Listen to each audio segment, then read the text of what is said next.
The last point I want to address with you, which is very funny actually, and so we can finish on a smiley note.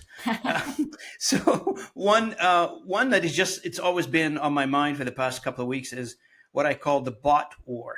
So you've got a bot who's writing the content, and you've got a bot who's translating the content. And so, and take an example, for instance. You've got a bot who's writing a LinkedIn profile, who's fine tuning the LinkedIn profile. You've got a recruiter who's using a bot to sift through that. So it's bot against bot talking to each other and trying to figure out. So back to originally where we started this conversation is about being human. And now you've got bot controlling the conversations at a content creation, translation, recruiting, and more of those are coming online. Those type of technologies are coming online.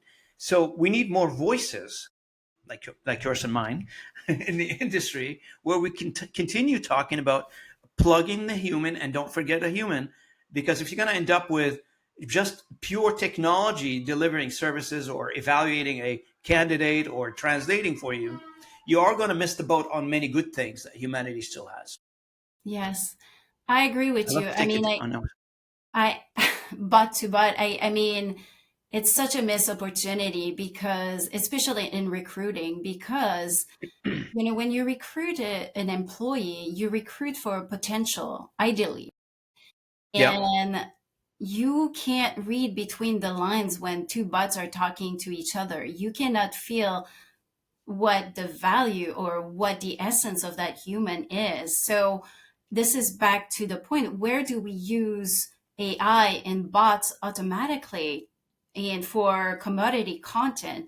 But when you think about humans, I think we've reached a point where we started to believe that humans are interchangeable, but they're not. Because if you look at the ROI of working with, let's say, the same translators or the same vendors over time, productivity increased tremendously because they learn over time the context, the expertise, and all that. So I will argue that humans are not interchangeable, and that if we choose, if as a society we need to choose and we use bots to hire people, we're missing out greatly. 100%. And this is where I keep saying like humanity needs to play a role in this because at the end of the day everything can be automated to some extent except the human emotion and compassion and all the tradition and history. You cannot automate that. But the bottom line is here is that the more we distance ourselves from being human, the risky as a humanity we are going to be becoming. And it doesn't matter what language you speak. Try any language you want. You automate something, uh, becomes a very dry relationship. A very dry relationship. No emotions in it. Just like what you do when you deal with your ATM machine, right? So you go to the ATM machine, you put your card in, you want $500, and you have an insufficient fund in your ATM machine. ATM machine's not going to cry because you don't have enough fund in there. It's just got no emotion. It's going to tell you you don't have enough fund. See ya. No.